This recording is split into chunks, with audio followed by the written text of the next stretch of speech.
what does all of this mean for the markets? Well, we talked about the movement in vaccine stocks. Of course, the Omicron effect seems to have largely dissipated when it comes to stocks. So how should we be thinking about things more big picture? Lori Calvasina is with us right now, RBC Capital Markets head of U.S. equity strategy. Lori, it's great to see you here this morning.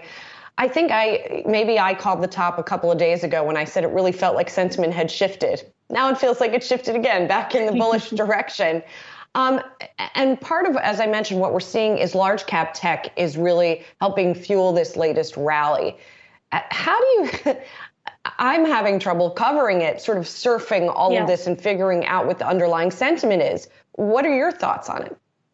Look, I also want to pull my hair out. I mean, it is just the twists and turns that we're seeing between the Omicron narrative and the Fed narrative are actually, cross currents, cross tailwinds. I don't know exactly the right terminology, but they're butting heads with one another, and it's resulting in some very confusing market action. And I'll take you back, Julie, to last Monday afternoon. My team and I came back from the Thanksgiving holidays. We're scratching our heads saying, how the heck can we be useful to people? So we just did a survey, and we got 95 people in the course of a couple hours on Monday afternoon to answer a couple of questions for us. And what we found in that survey was that about half of the investors who responded, now this was back on Monday, were not worried about the new variant. They said that they were not doing anything with their portfolios yet in regards to it. But we also found that very few expected any kind of change in the Fed's tapering path. And in fact, we found about a quarter thought that the Fed was going to delay tapering or slow it down because of the variant. And that, of course, didn't happen on Tuesday. We got a big negative pivot. So I do think a lot of the kind of more recent action has been, one, I think that the variant concerns have been calmed even more because the news flow has, been pretty decent at the margin. It's still a lot of uncertainty. It's still a lot of more information we need to get. But by and large, the little drips we're getting have been positive on top of an investor base that wasn't that worried to begin with. Now, the Fed was more of a startling surprise. And I think the other thing we noticed is that if you look at the CFTC data on NASDAQ futures positioning and asset managers on Tuesday evening, so after Powell's comments, NASDAQ positioning was basically back to 2013, 2014 highs and late 2020 highs. It's about the most crowded we've ever seen NASDAQ positioning. And so we just needed to see some of that tech money unwind. Some of that growth money unwind because expensive stocks, frankly, just don't do well when the Fed's hiking rates. So the valuation concerns have been crimped. But then we have on top of that a bunch of people who want to come in and buy the dip because Omicron is making people feel, pretty calm about the longer term story for the economy and the market. It's a very confusing market narrative, but I would not read too much into yesterday's price action.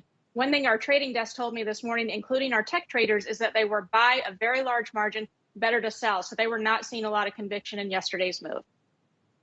Lori, now I'm a little bit even more confused. No, to your point, it's been a wild ride the past 2.5 weeks. But doesn't this investor complacency that I think you're trying to talk about here, doesn't this argue that the rally could stop dead in its tracks this week when we get a CPI in the headline that might be 7% and then followed up by a Fed meeting next week that might be hawkish, like we all really were reminded of it likely happening a couple weeks ago?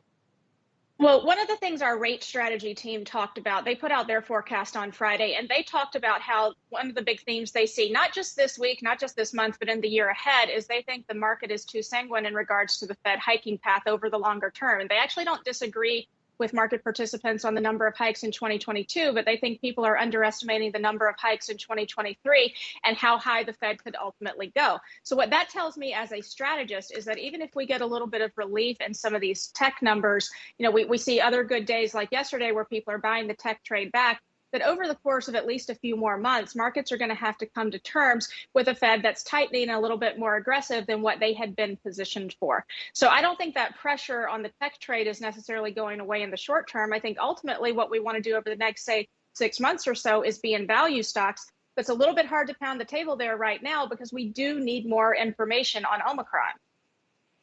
Hey, Lori, Brian Chung here. Let's expand a little bit on that, because what was interesting was that the big story with the reflation trade at the beginning of this year was indeed value, and value appeared to outperform growth through the first half of this year. No one said the word reflation since we've been, basically after Labor Day. Is the story going to be value or growth in 2022? I think it's going to be a tale of two halves. So I think the first half of the year, it's going to be the value trade that's going to do well for a couple of reasons. Is one, value, cyclical, small caps all tend to do well when the economy is running above average. Right now, consensus numbers are still at 3.9. on real GDP. The long-term average is 2.5%. Also, typically, all those trades tend to outperform in advance of the first Fed rate hike. And that's because the Fed usually does start to move when the economy is hot. ISM is really strong, and we've got a really strong cyclical tailwind at our backs. And I think also for now, those parts of the market are all still very cheap. But I do expect by mid-year, we're going to lose some of that valuation appeal. There are lower quality parts of the market. Investors are nervous enough to start wanting to go back towards higher quality. And the problem is that in 2023, GDP is expected to cool back down to average type levels of about 2.5% if you look at the consensus numbers on the street. So I think in the second half of the year, after the value trade has had a nice run, you're not going to see that same valuation appeal. People are going to have digested the fact that the Fed is starting to hike, and they're going to pay more attention to the fact that the economy is going to cool off because of it, and then they're going to pivot back to growth. So I think first half is value, second half is growth. And so your as we were talking in the break before the show, your target for the end of next year is still 50-50, which still implies some level of upside, but obviously much more tepid. So what's the biggest downside risk to that forecast? Is it the Fed?